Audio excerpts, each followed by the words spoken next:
हिंद, वंदे मातरम। दोस्तों मैं हूं हंस और आज बात करेंगे सेक्शन 9 कब करना चाहिए, सेक्शन 9 के क्या बेनिफिट होते हैं, सेक्शन 9 कब नहीं करना चाहिए। कल मैंने एक सेक्शन 9 के बारे में वीडियो बनाया था, काफ़ी लोगों को काफ़ी दिक्कत आ रही थी। तो मैंने सोचा यार पूरी डिस्कशन में अभी तक लोगों को सेक्शन 9 के बारे में पूरी डिटेल में पता है नहीं है, तो मैं इस वीडियो में थोड़ा लेंथी होगा। सेक्शन 9 आपको कब करना चाहिए, सेक्शन 9 आपको कब नहीं करना चाहिए, सेक्शन 9 के क्या बेनिफिट होते हैं, कौन से केस में आपको सेक्शन 9 का बेनिफिट मिलेगा, कौन से केस में आपका बेनिफिट नहीं मिलेगा, टोटल पूरा इसी वीडियो में पूरी डिस्क्रिप्शन क्लियर करूंगा। तो चलिए दोस्तों, नो टाइम पास नो बकवास, सीधा करते काम की बात। मैं हूँ हंस। देखिए दोस्तों, जब भी आपकी पत्नी बिना कारण से छोड़ के चली जाती है आपको, आप कोशिश करिए पारिवारिक तौर पे, रिश्तेदारी तौर पे लाने की, नहीं आ रही तो उसके बाद आपको एक लीगली नोटिस भेजना पड़ता है। 1955 हिंदू मैरिज एक्ट 1955 की धारा 9 के तहत आपको एक लीगली नोटिस, उसके बाद आपको सेक्शन 9 करना पड़ता है कोई भी वकील के थ्रू। आपका जो भी नियरली बाय कोर्ट पड़ता है, फैमिली कोर्ट, आप वहाँ से सिविल कोर्ट में जाके कर सकते हैं कोई से वकील से। उसमें एक नोटिस जाएगा, ये सिविल केस होता है, क्रिमिनल केस नहीं होता है। तो उसमें उसको वाइफ को आना पड़ेगा, कोर्ट में उपस्थित होना पड़ेगा। भाई क्यों नहीं जा रही, कोर्ट उससे पूछेगा कारण, भाई क्यों नहीं जा रही, क्यों नहीं आ रही, क्या रीज़न है, तो उसका रीज़न देना पड़ेगा। और उसके बाद वो आती है नहीं आती, लेकिन मैक्सिमम 99% केसों में नहीं आती, क्योंकि आप सेक्शन 9 करती हो तो उसके बाद आपकी वाइफ होती है वहाँ पे 498 या DV केस करती है। तो अब लोगों को क्या प्रोसिंग होता है, क्या दिक्कत आती है, मैं आपको क्लियर करता हूँ। काफ़ी लोगों को ये दिक्कत आ रही है कि सर हमको सेक्शन 9 कब करना चाहिए। देखिए, सेक्शन 9 आपको वाइफ आपकी मायके पे जाके आपको लग रहा है कि वो केस करेगी तो आपको सेक्शन 9 करना चाहिए। फिर बोलोगे सर आपने कल के वीडियो में बताया कि सेक्शन 9 क्रिमिनल केस 498 या DB में कोई बेनिफिट नहीं देता। जी हाँ, इसमें नहीं देता, लेकिन आपका जो मेंटेनेंस का केस है उसमें आप कैसे साबित कर सकते हो ये चीज़ को। भाई बिना कारण से आपकी वाइफ आपसे दूर रह रही है, ये चीज़ आप कैसे साबित करोगे। सेक्शन 9 आपके पास प्रूफ तो रहेगा ना, उसमें आपको लिखना पड़ेगा भाई बिना कारण से, बिना मतलब ही मेरी पत्नी मायके पे बैठी हुई है।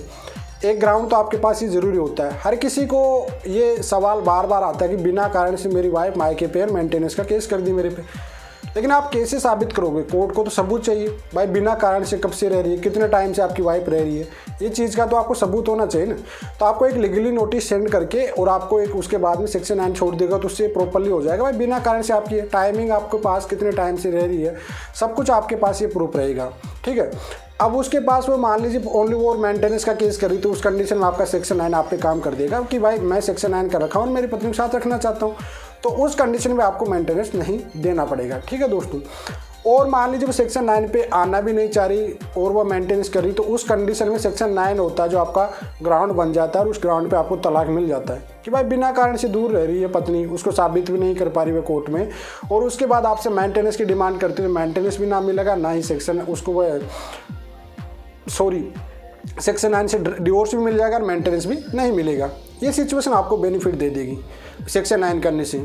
तो जब आपकी वाइफ जा चुकी है उसके बाद आप सेक्शन 9 कर सकते हैं, जब तक वो आप आगे से कोई केस नहीं की, उससे पहले आप उससे पहले केस करोगे, मान लीजिए बाद में केस कर रहे हो, जैसे उसने मेंटेनेंस का केस किया फिर आपने सेक्शन 9 किया, तो उसका कोई बेनिफिट नहीं है। फिर आप तो सेक्शन 9 का पैसा ख़राब कर रही हो। क्लियर बात है कि भैया फिर उसके बाद आप सेक्शन 9 का पैसा ख़राब कर रही हो, क्योंकि सेक्शन 9 में मेंटेनेंस केस में जब करोगे तो फिर आप बोलोगे भाई मैं ले जाना चाहता हूँ, ये बात तो आप वहीं पे बोल सकते हो।